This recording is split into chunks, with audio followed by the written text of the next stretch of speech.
avec le MAC comme tous les soirs en clair et en public sur Canal+. Bienvenue chez vous. À 20h30, nous aurons le plaisir d'accueillir Audrey Lamy et Déborah Lucumwena à la veille de la sortie d'une comédie sociale sur les femmes SDF. Ça s'appelle Les Invisibles et c'est un film qui va faire parler sans aucun doute. On parlera aussi des autres films à voir cette semaine avec Laurent Veil. Bonsoir Laurent, merci d'être avec nous. On retrouvera également Léa Landau pour sa lettre à l'épiphanie.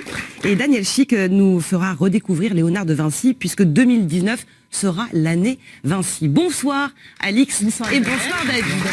Bon, franchement, qui est en détox en ce moment? En détox? Non, moi ça va, tout va bien. C'est pas vrai, vous faites pas de détox vous après les fêtes? Non, j'ai pas beaucoup ni picolé ni bouffé, donc ça va. Il a un physique d'ascète quand même. En même temps. Bon, David, vous êtes forcément Moi, je suis un détox rêvé, c'est-à-dire en permanence, je me projette avec 15 kilos de moins, le sang purifié, le gras totalement dilué. Mais c'est chiant ton truc, c'est vrai. Ah ouais. C'est ça la névrose, hein. C'est répéter sans arrêt des choses qui ne marchent pas. Alix, vous avez commencé la détox, on dirait pas comme ça, vu ce qu'il y a devant vous, mais on va comprendre pourquoi. Mais c'est bien commencé. Oui. En tout cas, le mardi 8 janvier, c'est le moment où tout le monde parle de détox, c'est le mot du moment, c'est à croire qu'après les fêtes, l'obsession, c'est, comme vous le disiez, de se purifier, de se laver le corps de tous nos excès. On en parle avec Gisèle Talouette. Bonsoir. Bonsoir. Merci d'être avec nous. Vous êtes naturopathe et iridologue. Vous nous direz ce que c'est.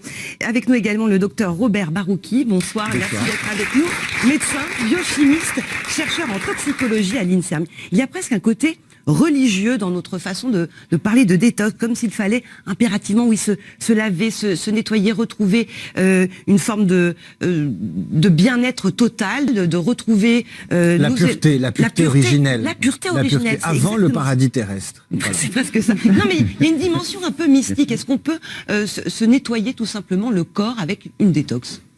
Écoutez, le corps le fait en général très bien tout seul. Hein. On a des systèmes dans notre organisme pour différents types de détox qui nous nettoient, qui éliminent les composés toxiques. Donc ça, c'est pas parfait, c'est pas un système parfait, mais enfin bon, il faut pas non plus attendre la perfection de tout. Mais c'est un système qui fonctionne et qui fonctionne tout le temps. Donc, ce qu'on appelle détox, nous, dans nos métiers, c'est très différent de ce qu'on appelle détox, dont on ne va pas nécessairement parler aujourd'hui. C'est quoi la détox dans vos métiers médicaux? Ça s'appelle la détoxication, c'est-à-dire il y a un système enzymatique, principalement dans le foie et le rein, et pas dans les pieds et pas ailleurs.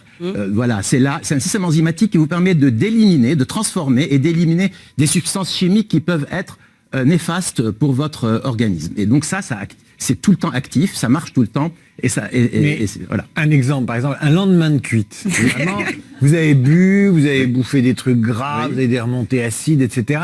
Pas de détails, c'est comment on se purifie le lendemain? Qu'est-ce qu'on peut faire? Boire beaucoup, boire un bouillon. Enfin, les gens ont tendance quand même à faire maigre après avoir beaucoup pêché. Bien sûr. Alors quand vous dites boire, je suppose que vous voulez dire boire de l'eau. Hein. Donc c'est boire, oui, effectivement beaucoup d'eau parce que l'hydratation c'est quand même quelque chose d'important pour les reins notamment. Hein, donc d'être bien hydraté. Si vous arrêtez de faire des excès, c'est déjà beaucoup. Hein. La prévention, c'est déjà ce qui marche le mieux. Si vous arrêtez ces excès, l'organisme peut se reconstituer lui-même. Le problème, en général, c'est la durée des phases où on a des excès, où on est contaminé par autre chose, par la pollution ou autre. C'est la durée qui compte. Hein. Donc si vous avez bu pendant 1 an et vous arrêtez un jour, c'est pas ça qui va vous permettre, pour solde de tout compte, voilà, j'ai réglé, j'ai arrêté pendant... Il faut être en détox aussi longtemps qu'on a été en excès?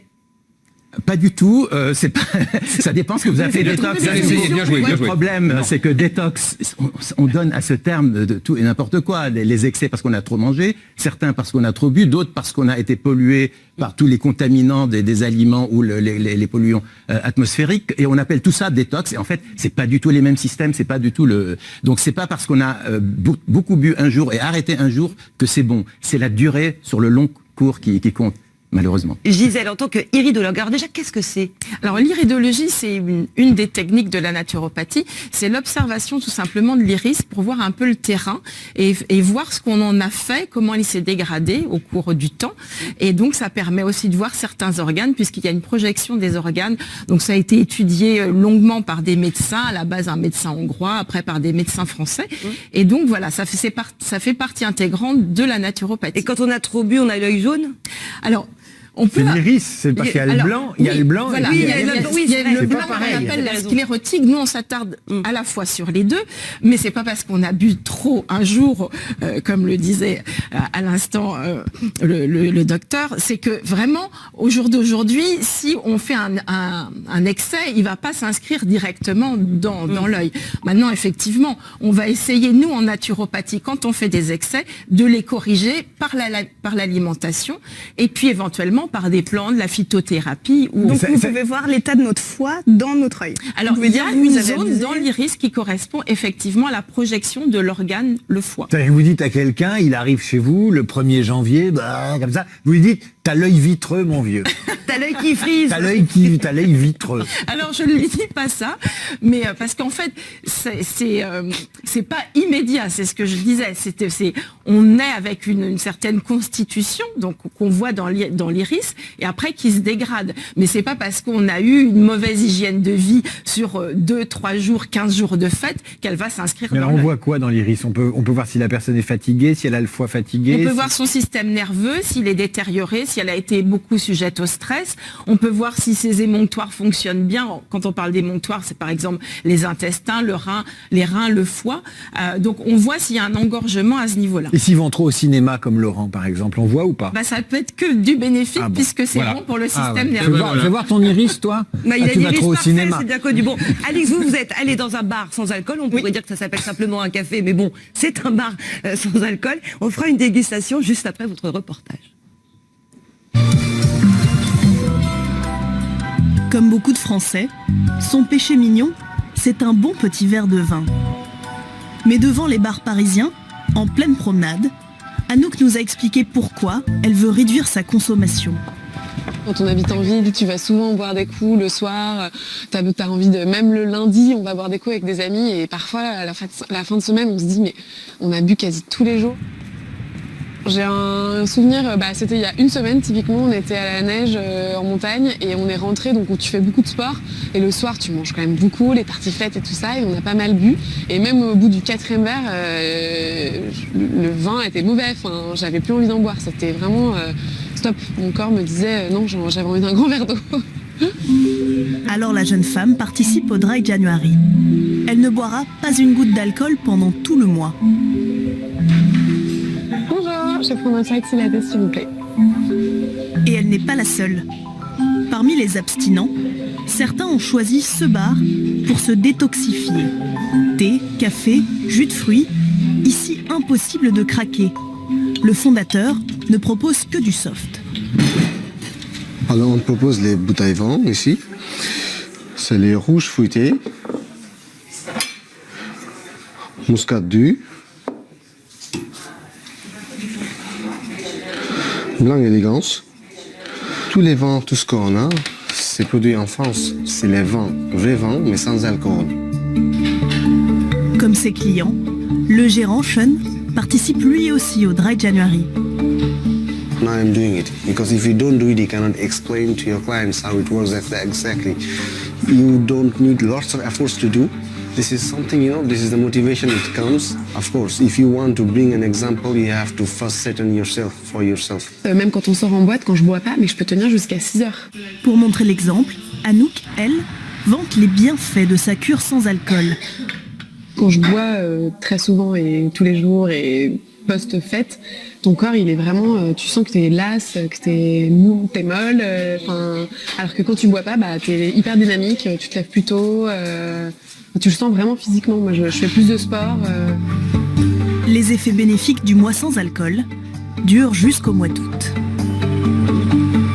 Jusqu'au mois d'août. Ah oui, les effets bénéfiques. Le mois sans alcool dure par définition. Non, il faut pas aller jusqu'au mois. Faut pas arrêter. Non. Okay. La déprime. Ah ouais. Alix, vous vous êtes lancée dans le Dry January, donc le janvier sec. Oui, j'ai pas bu depuis le 1er janvier. Oui, ça fait une semaine, ça va. Ça fait quand même 8 jours. Et c'est déjà le week-end, c'est pas très facile. Au restaurant avec les amis, quand tout le monde prend un verre de rouge, de prendre du thé vert, c'est pas très drôle. Et du coup, je me suis inscrite sur une application anglaise, parce que le Dry January c'est anglais, qui nous explique ce qu'on gagne à ne pas boire. Alors par exemple, en une semaine, je n'ai pas consommé 400 calories que j'aurais donc consommé si j'avais bu de l'alcool, et en un mois J'ai économisé aussi 1600 calories, donc c'est quand même un sacré jogging que j'ai économisé. Et beaucoup d'argent aussi. Et beaucoup d'argent. 35 euros, 30. Beaucoup d'argent. Alors là, bon, c'est en pounds, mais j'ai calculé par an, ça me revient à 3000 €. C'est un beau voyage, hein, déjà. Oui, c'est un beau voyage. oui. Ouais. Tout ça pour quelques verres de rouge. Donc par semaine. on gagne à être très alcoolique pour économiser énormément et faire un super voyage. Exactement. Ouais. On procède à la dégustation. Alors, qu'est-ce que vous nous avez apporté? Alors donc j'ai ramené le vin blanc et le rosé qu'il y avait dans le premier bar sans alcool de Paris où nous sommes allés.